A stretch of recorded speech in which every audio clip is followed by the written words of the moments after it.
ఆచరణ ఎన్నికల్లో గెలవడానికి ఆచరణ సాధ్యంగానే హామీలు ఇవ్వడం రాజకీయ పార్టీల నైజం. ఆ ఆచరణ సాధ్యంగాని హామీలని అమలు చేయమనడం ప్రతిపక్షాల సహజం. కాబట్టి బీసీ సమాజానికి ఒకటి చెప్పదలుచుకున్నా, లొటపెద పెదవులకు నక్కాశపడ్డట్టు ఆశపడకండ్రి. చట్టం ఏం చెప్తుంది? చట్టబద్ధంగా మనకు రావాల్సింది ఏదైతే వాటా ఉందో ఆ వాటా కోసం కొట్లాడుండ్రి. కాంగ్రెస్ ఇచ్చిన ఆ హామీ మోసం తెలిపోయింది కదా. ఇంకా మళ్ళీ కాంగ్రెస్ని పట్టుకొని మీరు ఏం చేద్దాం అనుకుంటుర్రు, ఎట్లా చేద్దాం అనుకుంటుర్రు? అది మీ కర్మ. మీరు అయితే గీతే ఇలా ఒత్తిడి తేవాల్సింది, ఇలా చట్టం మార్చాల్సింది కేంద్ర ప్రభుత్వం.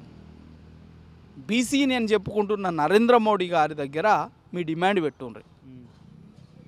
అయితే గీతే పార్టీతోటి సాధ్యమవుతుంది తప్ప వేరే సాధ్యం కాదు. అనేక సందర్భాల్లో కేంద్ర ప్రభుత్వాన్ని అడిగినాం, ఒత్తిడి తీసుకొచ్చినా కూడా కేంద్ర ప్రభుత్వం స్పందిస్తలేదు. వివిధ కారణాలతోటి అడ్డుకునే ప్రయత్నం చేస్తుంది. బీసీల పట్ల కాంగ్రెస్ పార్టీకి చిత్తశుద్ధి ఉంది, కానీ బీజేపీ పార్టీకి చిత్తశుద్ధి లేదంటూ కాంగ్రెస్ నేతలు చెప్తా ఉంది. ఇలా కాంగ్రెస్ పార్టీ అనేది వృద్ధ పార్టీ, అత్యంత వృద్ధ పార్టీ.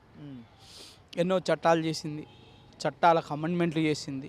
మరి ఈ విషయం తెలియదా?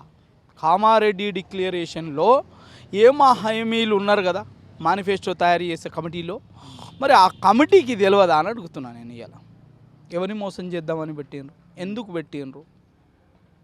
ఇలా మేము టీఆర్ఎస్ పార్టీని అద్దనుకున్నాము అనుకుంటే ఇలా నిన్ను గెలిపించుకుంటే నువ్వు ఆ మోసపు హామీలు ఇవ్వకూడదు కదా. మరి ఇచ్చేవని మోసం చేద్దాం అనుకున్నావు. ఇలా కాంగ్రెస్ పార్టీలో నువ్వు సీట్ ఇస్తావు 42%. ఇంకోడు కాంగ్రెస్ పార్టీలో అసలే స్వేచ్ఛ ఎక్కువ. ఒకరికొకరు ఇనే పరిస్థితి ఉండదు. మనం చూసినాం, నిన్నగాక మొన్ననే మంత్రులకే గొడవలు జరిగినాయి చిన్న విషయంలో, 100 కోట్ల విషయంలో. అట్లాంటిది ఇలా నువ్వు సీట్ ఇస్తావు పార్టీ తరఫున. నీ పార్టీలో ఇంకో ఓ భూస్వామ్యం, ఓ వ్యాపారవేత్తనో, ఓ దొరనో వచ్చి ఓ నామినేషన్ ఇస్తాడు, వాడే గెలుస్తాడు, మేము గెలవం. కాబట్టి చట్టబద్ధంగా మా వెనుకబాటిని ముందుకు తేవడానికి కోసం ఇయ్యమని అడుగుతున్నాం. మరి నేను ఈ ముఖ్యమంత్రిని అడుగుతున్నా, అయ్యా అదే కాంగ్రెస్ పార్టీ మేనిఫెస్టోలో 42% ఏదైతే కన్స్ట్రక్షన్స్లో